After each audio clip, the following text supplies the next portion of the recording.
and welcome to my first episode of Candice Recommends, with myself, of course, Candice Mama. This is going to be a series of conversations with people I find inspiring, creative, entertaining. And today's conversation is with none other than Ndileka Mandela, who wrote her book, I Am Ndileka, More Than My Surname.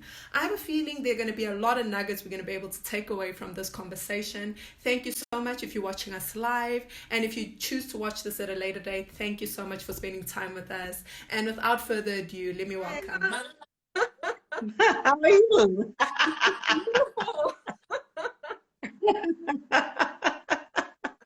We learn as we grow old. We learn these things.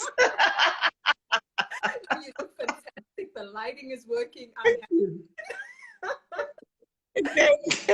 Thank you. I had to make an effort. You put me on stage. That's what you're doing. No, welcome to this conversation. I'm so honored that you chose to join me and speak to me about your book. Yes, we must try the best we can to work under the circumstances. It's difficult, but we have to. Absolutely. And how's lockdown been treating you? Well, okay, but it's just getting me lazy. I just wonder when we do go out of lockdown, this thing of sleeping until 9 o'clock and working at your own pace is gonna be gone out the window, I'm so happy you said it, because I think all of us feel the guilt, but at the same time, what am I supposed to do for the rest of the day? Yep, what am I supposed to do? I mean, I'm gonna wake up and get ready to go where? Exactly. Okay. And so I want to get started on your powerful book. I mean, it's one of those things when I was dissecting what I want to speak to you about and where we want this conversation to go, there's just so much packed into your book. And one thing that stood out was how vulnerable it is. I mean, you didn't hold back. I think a lot of the time when we read memoirs from, well-known people or people who have a really big name, what you tend to find is something that makes them seem so incredible and so good, and they leave out so many details. And I think that your book, you were just very frank, you were just very open. But before we even get into that, I want you to introduce yourself, because I think the way you introduce yourself is just so beautiful and powerful. So who is it? I'm Ndileka Mandela, the first of the first of the first grandchild of Nelson Mandela, from his first wife and from his first son, Tembegile. I mean, that's beautiful. It's just, I feel like how you introduce yourself and what you chose to name your book is something that almost, firstly I want to know, was it intentional? Because it claims your identity so strongly. When you say I am Ndileka, more than my surname, I mean, did that come before you started writing or during the writing process? No, it was from the get-go. I wanted to claim me, because a lot of the time I've been under the shadow of my grandfather. When I would be introduced, I would be Ndileka Mandela, the granddaughter of Nelson Mandela. Now I'm Ndileka, the author, because I have claimed my identity. I had to get out of this shadow. Yes, I am the progeny of this man, but I am Ndileka first, before I am his granddaughter. And for the longest time, that eluded me. I had always been known as Ndileka Mandela, the granddaughter of Nelson Mandela. And I'm more than just that. I am a lot of things. I'm a mother, I'm a grandmother, I'm a social activist, I'm a gender activist, I'm a lot of things. I'm not just the granddaughter of Nelson Mandela. So I had to claim it. And before I can claim it, nobody else can know me by me. They will always know me by being the granddaughter of. And that is powerful. And I think that's something you capture so well in your book. And so I want to know, when you were writing your book, did you have any fears or reservations about what you would include and what you would leave out? When you write a memoir, especially when it's a big family like mine, this was my second attempt, actually, because the first attempt, I stumbled, and I realized that in telling my story, I was impacting on a lot of stories and a lot of other people within the family. So I made a conscious decision to say, whatever, even if the story touches other characters in the family, I will stick to my part of that story and claim it and stick to it and not involve other characters. Because oftentimes when you do write a memoir, when it touches other family members, a person would say, hang on a minute, that's not your story to tell, it's my story. So even my relationship with my mother, with my sisters, they never had a problem when I gave them the manuscript, because I talked about my relationship with mom, not their relationship, because that's their story to tell. Even my relationship with granddad is my relationship, not other people's relationship. So I had to make a conscious decision all right through the book that whatever I tell, it's going to be my involvement. Even if, for instance, if you take when we went to Kunu for the reburial, there were a lot of characters, a lot of other members of the family, but I stuck to my part in that story. And I think you did that very effectively. One thing I actually found to be very interesting was how you speak about your relationship with your grandmother, how you almost, you know, because I think history does have a way of forgetting central figures, especially when one figure overshadows. So did you do that intentionally, telling the story of your grandmother? Yes, I did, because what always annoyed me is that people will say, oh, you are so much like your grandfather. Hell no, I'm like my grandmother. You know, I was, and people will say, but you know, that's what yes, I inherited certain characters from him, like the stubbornness and the quest for social justice. But that came from my grandmother first, not him. People always forget that granddad, for the better part of my life, he was in prison. When granddad got out of prison, I was 25 years old. I was a fully fledged grown-up woman who has been raised and anchored in the principle of my grandmother, Evelyn, whom I call Fundu. So the sum total of what people see is Evelyn, not Nelson. And it had to come very strong, because my grandmother gets overshadowed by my grandfather. Most of the time, it's like he had his first wife who gave him the 2 sons, boom, divorce, finished and cleared with him. No, he was so much more than that. He was a savvy businesswoman who ran a general dealer shop for many, many years. She is the person that actually, the person that some of you admire, is the person that actually was brought up by this woman. So I had to bring that character out, because in all the books, even his memoirs, Granddad, it touches very sporadically on her life and the life of my father. So I had to bring back, I had to resurrect those people, because they are the part and parcel of who I am and who I have become. Wow. I mean, and you do it so beautifully. And something I really want to touch on as well is the fact that, you know, we both lost our fathers at more or less the same age. My dad passed away, I think, 25. Your dad passed away at 24, if I'm not mistaken. 24 years, yes. Yeah. So how did that impact you? Because you speak about that in the book, how that absenteeism kind of shaped you. You know, the thing is, when you grow without a father, people tend to forget that the first role model of any woman, of any girl, is a father. He shapes your relationships with men. My relationship with men have been screwed for the best part of my life, because I grew up without a father. I grew up with a very strong woman. Both my grandmothers had very male in them, in their outlook, and how they raised me up, they brought me up. So I am very male in my outlook of life, because I was brought up by these two matriarchs that were strong women. And it sort of skews your life, because you grow up with the notion that actually I don't need a man. If I had to do things all over again, I would have a father figure for my children. I'm not so sure if I would be married, because I never grew up where there was a mother and a father at home. Yes, my mother remarried, but the bulk of my life, I lived with my grandmother, who was a single parent. So I never had this male influence in my life. And I maintain that children that are brought up by single parents have a very skewed view of life. They don't have a balanced view. And that's a balanced view that I wish I had seen years earlier to be able to impart that to my children, because they also are growing up with a skewed view of life that actually you don't need a man.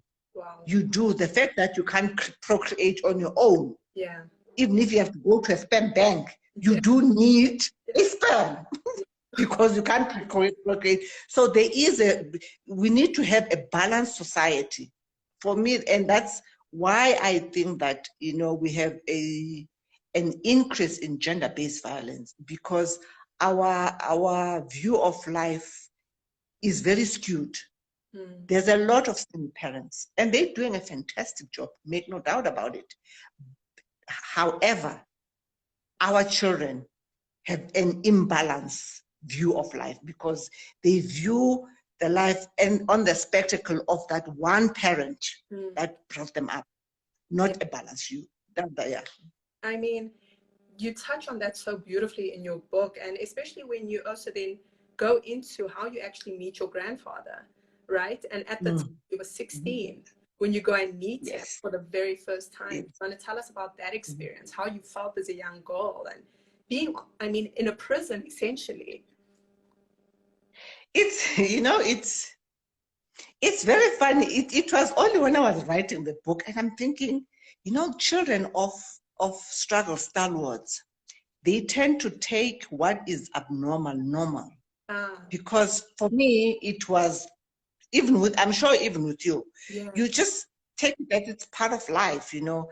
I never viewed it as abnormal that I have to see my grandfather through a glass panel, kiss a window, touch a window for the longest time, because even after he was transferred to Posmo, I had to go through that over and over again whenever I went to visit him, until he was at Victor Verster, where, no, actually it was in 1985 when we started having like contact visits. So it's all these skewed things that we take for granted, that this is the normal. It's not normal to meet your grandfather for the first time and not touch them. It is not normal to kiss a window. It is not normal to have a person listening in on a conversation while you're having your visit with your grandfather for the first time.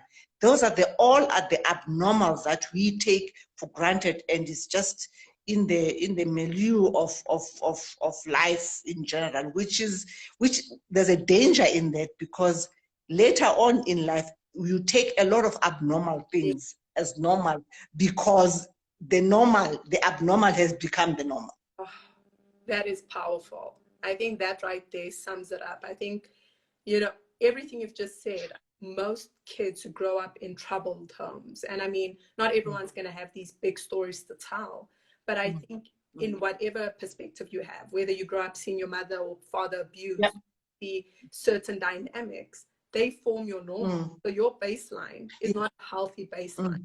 And you touch on that so beautifully. And that's what I loved about the book, I think, is you don't hold back. You don't, you know, you're not, oh, let me just shelter myself from this. And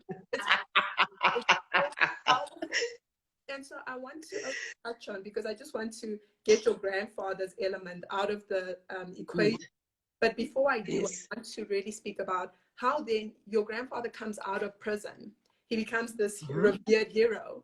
And your relationship completely changes with him, because it's no longer him in prison, it's now him trying to play an active role. How did that impact you?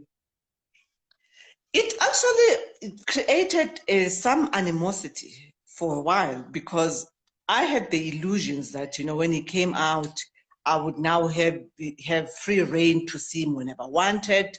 If I wanted to have lunch with him, I had free reign to do that. Boy, was I mistaken. Oh, wow. Because all of a sudden, Granddad did not become just my grandfather. He became your grandfather. He became everybody's grandfather.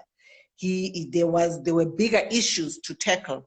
It is only in later life, you know, maybe 3 years when I was spending time with him, that I understood his role, because each and every one of us have a role to play in life. God is a God of purpose in as far as I believe. Mm. He doesn't put people on earth for just any purpose. There's a purpose to your life. And he fulfilled his purpose. Mm. But back then when he was released, I was disappointed because the illusions that I had were shattered. Yeah. And I had to navigate that space that actually he's no longer just my grandfather. I mean, even in death, we never had granddad. No sooner had granddad took his last breath, were people gathering at our home. We did not have a moment with him because he was not ours alone. He was the world's. And you know, it was very difficult, especially for my children, the younger generations in my family, because we grew up in a space where we were free to do anything because you are a child of a terrorist in any event. Yeah. It's like you to go party and drink yourself to a stupor, whatever it is that you do. But when he came out, the younger generation had to conform to certain value system that was imposed on them, not that they chose. Mm. And it was, I honestly felt sorry for them because now their grandfather, great-grandfather was now a president or a former president. So people tend to prescribe the way you must behave because you are a progeny of this man. Yes, admittedly, you have to behave in a certain manner, but ultimately you are our own person. Mm. Wow. And, you know, that's one thing I think all of us as society, right? Because I think your grandfather is probably one of the biggest icons of our time. I don't think we've seen anyone like him, nor will we in the future, or at least in our generation and time. And so the one thing you speak about in the book, now coming to your story as an individual, that I found just so incredible. And I couldn't help but just smile and also feel shame because I feel like I'd be one of those people as well, is you speak about how this huge shadow, right? So you go through life as a Mandela, you experience these real shattering moments as an individual, and there's almost no one there for you because they don't believe that you as a Mandela experience these things. So what led you to open up about the struggles you faced actually of being a Mandela, that we would assume being a Mandela, I mean, come on, you get into all the functions, you like like I said, you walk into a bank, they give you money. They just like, take it. Yeah. Yeah. And it's not the case. You have no idea how frustrating that is, because this notion that you are living in a lap of luxury is an illusion. You know, granddad, fortunately or unfortunately, was not a corrupt man. He never stole public funds to enrich his family. He never set us up. None of us, even my aunts, were ambassadors during his administration, because he made sure that forever, to time infinite, nobody could say he was in power to enrich his family. And it is only in retrospect now that I appreciate what he did. Back then we thought, seriously, this man, come on. You know, seriously, a little tender here, a little tender there, you know, if you mess it up, that's your own. But granddad was just not like that. You see, his philosophy was, I sent you to school, go make a living. You know, I made a concerted effort that while I was in prison, I made sure that you all were catered for in terms of education. He asked people to get us bursaries, scholarships, you name it, to make sure that we were properly educated. So that was his philosophy. So this notion of, you know, people seeing a picture of me and Tyler Perry thinking I'm on speed dial with Tyler Perry. Seriously? No, I'm not on speed dial. Yes, he indulged me because I'm a progeny of this person. That's the sum total of it. You know, I'm not on speed dial with these people.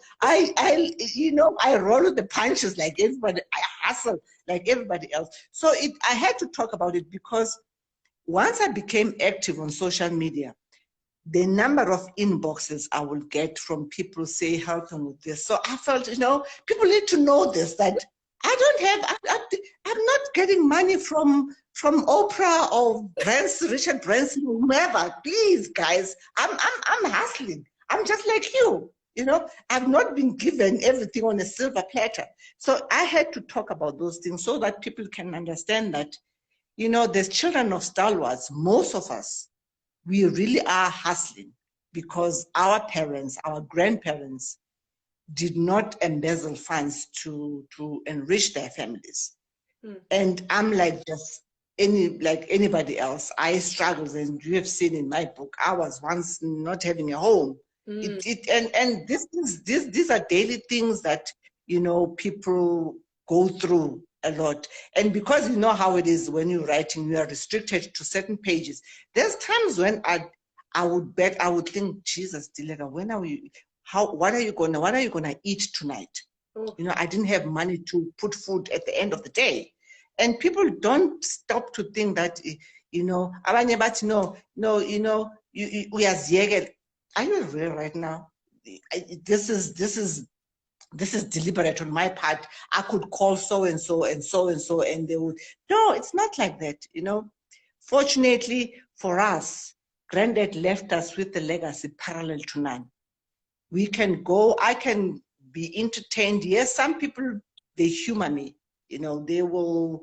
I can go to any country and be a host to the head of state, but that doesn't mean that that comes with a bucket loads of money. It's basically some really humor me. This is what taught me to do that. The way Granddad brought us up is the way he treated us is also to impart to our children that nothing in life comes for free, because you do not appreciate things that are handed to you on a platter. You will not look after them.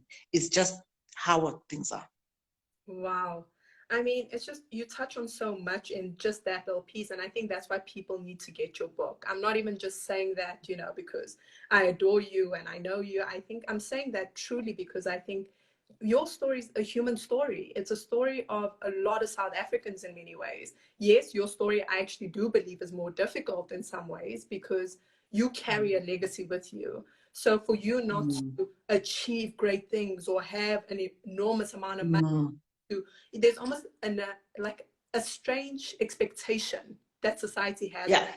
So it's like, but you have to do this. And, you know, so it's about homelessness. And you just mentioned it. There was a time when you were jumping from house to house. How did that impact your psyche? Because people don't want to help you. You asked people for help and people weren't really invested in helping you because they were like, you're Mandela. Yeah, it was very difficult, Candice.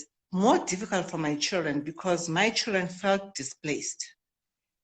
And because God is an amazing God, there were a couple of friends that were helping me during that time. But one thing I vowed that, because I'm stubborn, because one of my relatives offered me to go and stay at her house. I said, nah, I got myself into this mess. I'm going to take myself out of that mess. And I did, because we were homeless for 3 months, you know, having to pack. I put my stuff in storage, and you would go from one finished apartment to the next. Mind you, during that time, I was not earning income because I was looking after Granddad. And I just had generous friends that understood what I was doing with Granddad, that I had to spend time with him. I had not, that's why I was not earning an income. So these angels, sometimes we think of angels as heavenly beings. Yeah. Angels are day-to-day people that help you.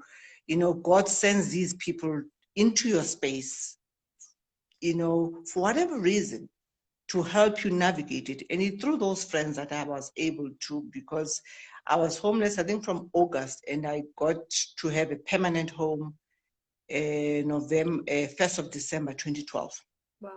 And during those 3 months, we were moving from one apartment to the other.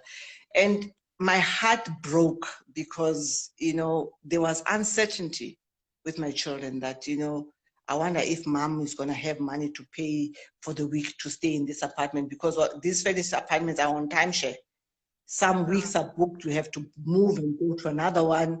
But, you know, it's space that, but one thing I told them was that just give me 3 months. Yeah. I know that as God is my witness, we will have a home before the end of the year. And it did happen. That just goes on to show that what you claim in the universe is always listening. Oof, that's powerful. And for people that are going through that currently, because I mean, we are living in such an uncertain time. We're living in a time where people don't know, am I going to have a job when I come out of this? How am I going to pay rent? How am I going to get groceries? Like, what are some things that got you through that time that you could say to people to say, you know, just hold on, God's got you? You know, faith, they describe it as believe in things that you can't touch. And the greatest example is you can't touch and feel oxygen, and yet you live and breathe every day, which is a miracle. So if you can believe that God is going to take you through. And the Bible also says that God cannot put you through what she cannot take you through. Ooh. And for me, because I was raised by a woman of faith, I had faith that God is carrying me in whatever situation. Even now, God is still carrying us in this lockdown situation. Yes, there's death all around. There's a probability of you getting infected. Yeah. But because God is God, God will never let the world perish with nobody inhabiting it. He vowed when he destroyed the world during the time of Noah, of Lot, that he will never do that again. And he has kept his word, because that happened over millennia of years ago.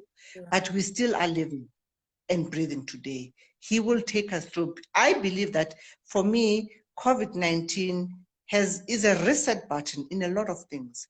We had become used to a situation where we did not know what our children were doing at any time of any given day. Yeah. We were on autopilot as humanity, so to speak.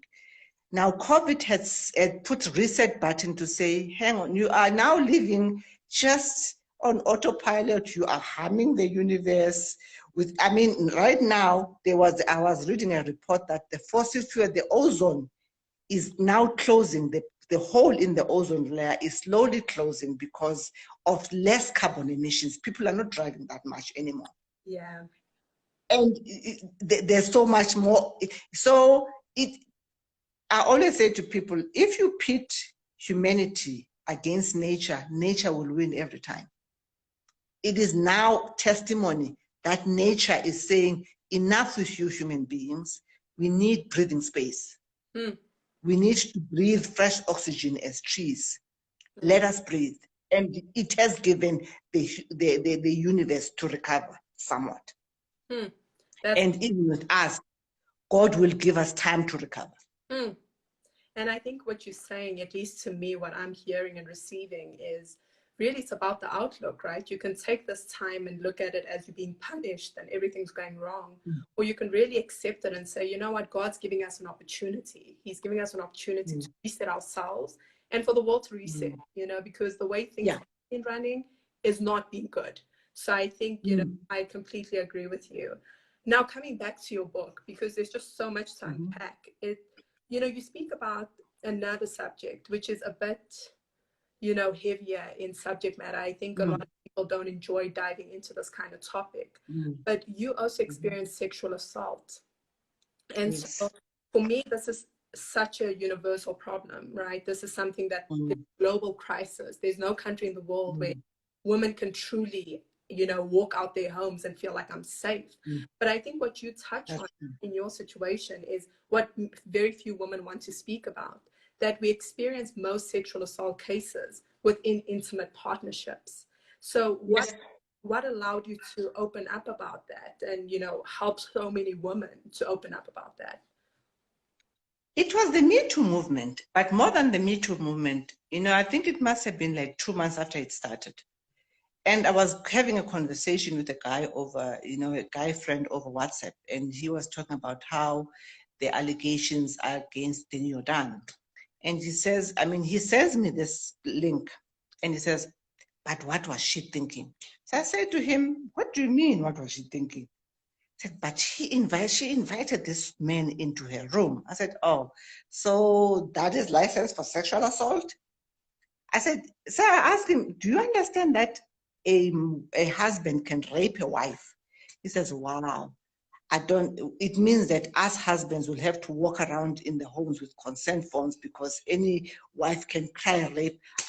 Candice, I promise you, I had steam coming out of my every orifice. And I'm thinking, what the hell?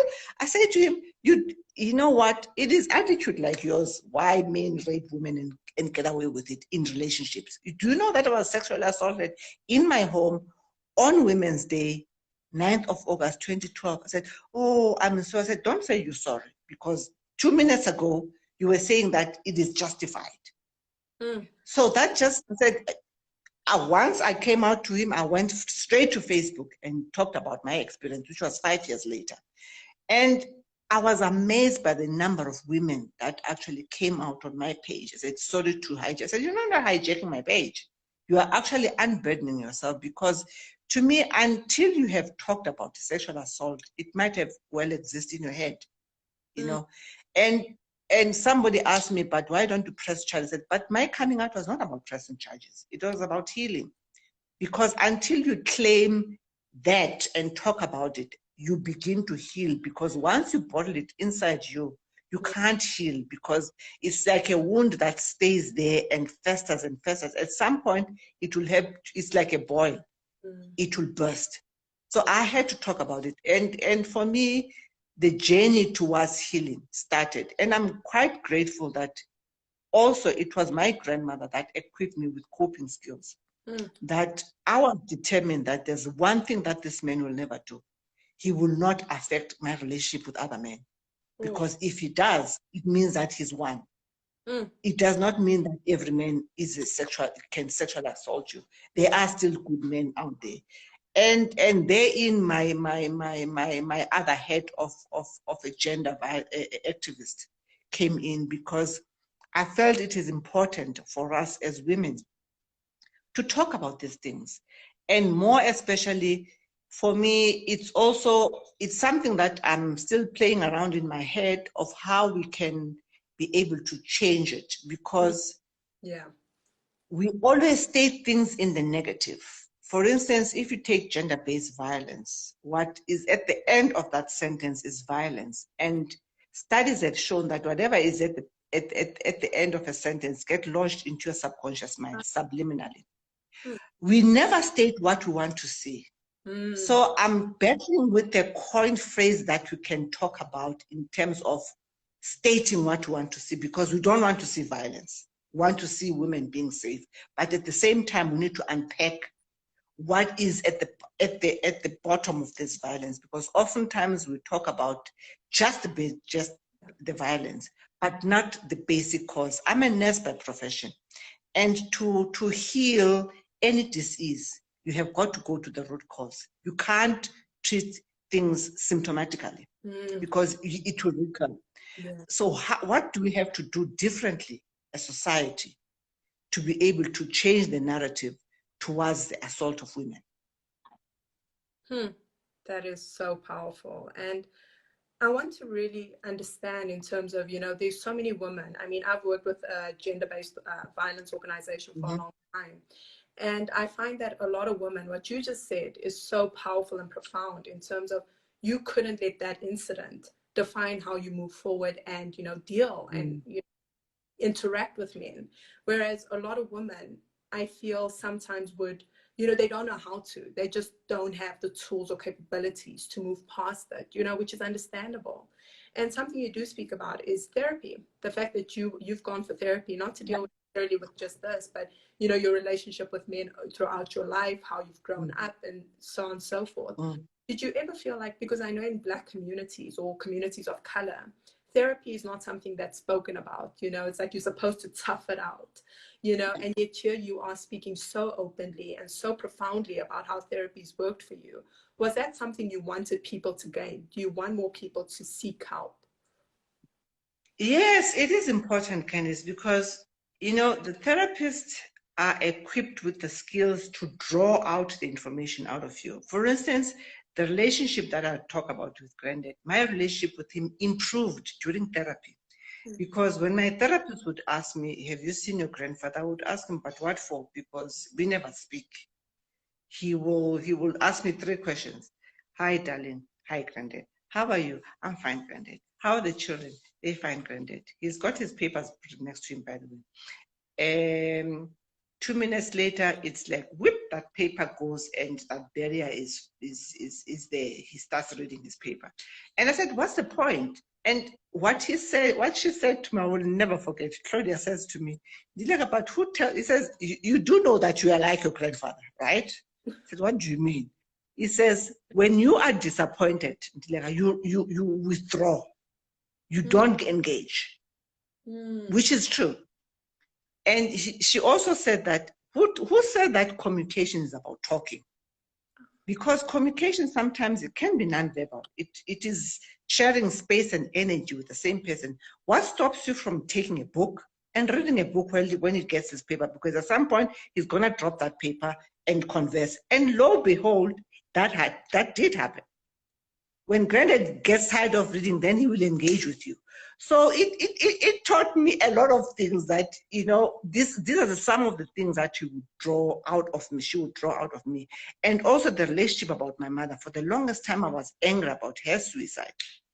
And Claudia was also clairvoyant in a way, because there was one day when we were doing therapy and she says to me, she stops mid-therapy and says to me, who wears a necklace? I'm thinking, what's this woman about? I said, what do you mean who wears a necklace? Then I asked her, what type of necklace? She says, no, it's like a pendant. And this person is playing with it. I said, well, that's my mother. And she says to me, and I had never spoken to Claudia about my mother and this necklace. Wow. She says to me, at that time, I was spewing such toxicity about mom. She says, she's sitting right next to you. I had goosebumps all over. And the thing is, that necklace is a necklace that I took from all her jewelry.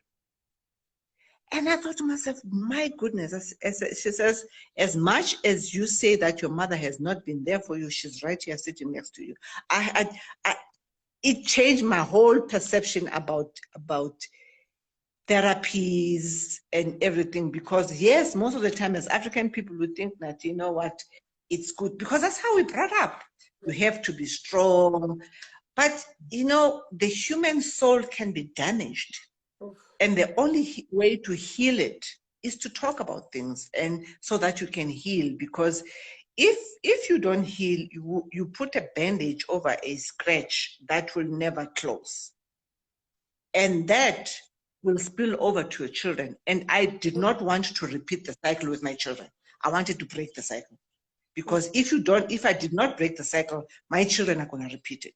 And I was damned if my children were going to repeat my cycles. That is just, there's just so many moments in this conversation where I'm like, this is a tweet. We need to tweet this. So true. You know, what you don't heal, you can't help but to pass along, right? And we see a world of that. We see a world of broken people who don't know how to cope with themselves. Therefore, they become toxic to everyone else and for everyone else. But coming back to now your book, I mean, your book is phenomenal, and you went to the Cairo Book Fair, and then I followed you there. Yes, just before you came, and I left before you came. I was like, no. What amazing things for you that have happened through your book that you weren't expecting? Like, have you had any fan encounters? Have you had any, you know, moments after you've released your book where you were like, wow, that is amazing. That's pretty cool. No, it was perfect. I mean, going to Cairo, for instance, it was amazing. I mean, Egypt was always on my bucket list. And when it bam, and the thing is, like I say, that it's amazing when you put it out there in the universe and you think it's never going to happen. The fact that you proclaimed it, it will happen at some point in your life. So those are the things that happened. That, and also going to Zanzibar. Also, Zanzibar had been on my bucket list. But more over and above that, it is interacting and seeing what impact my book is having on other people, and getting testimony of a person say, you know what, you profiled Tsofimbaba because that's where I grew up. You know, that this is the town, a little village that made us who we are. Because right now in Tsofimbaba, during this lockdown time, we have, as the people that were brought up in that town, we have formed a COVID-19 relief fund. And it's amazing how much we were able to raise within a space of 2 weeks, over 100,000 to buy food for communities.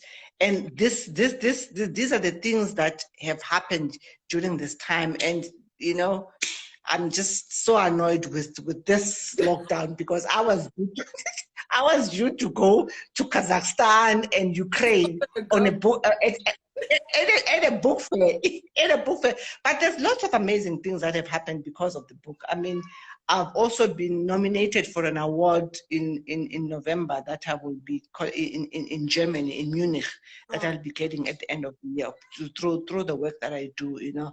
So a lot of wonderful things have happened, and I've also grown as a person, you know, and to hear my son saying that, wow, Mom, you know, I never knew that you were going through all of these things. And it is also teaching him, as my son, how to treat women. Yeah.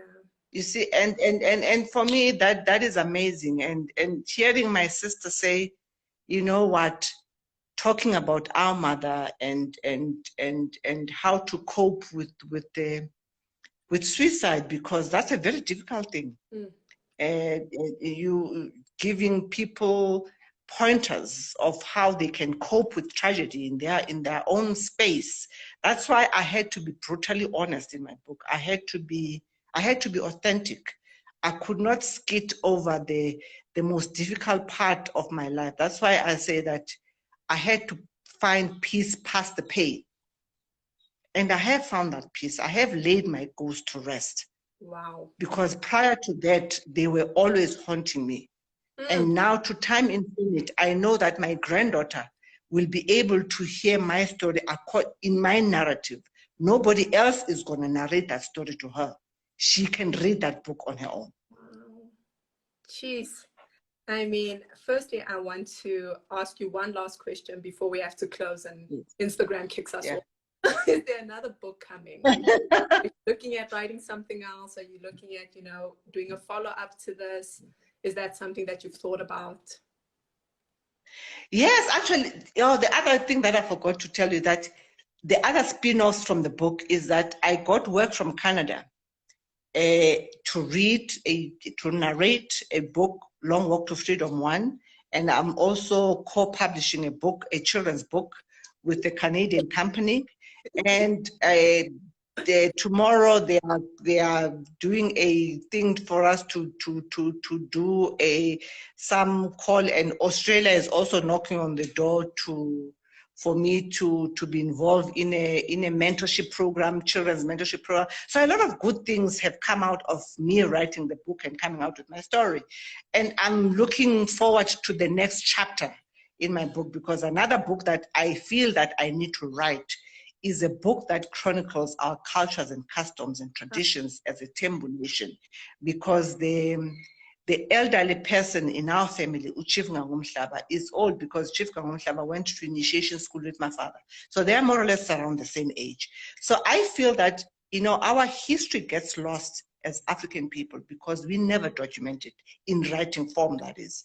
And the danger of oral tradition is that it is always subject to the teller, who may embellish or interpret the way she sees it or they see fit. Whereas if it's documented in its purest form, then everybody gets the same version. Nobody is changing it. They can adapt it to their situation. So that's the next book that I would love to write. It's just a pity that there's this lockdown, but we'll get over it.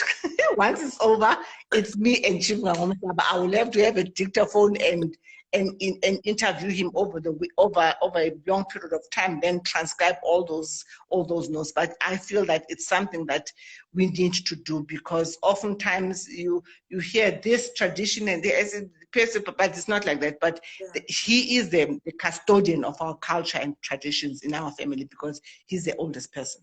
Wow. And you know, I'm always there cheering you on. I get so excited when good things happen. Thank you. I'm so excited Thank you. to come.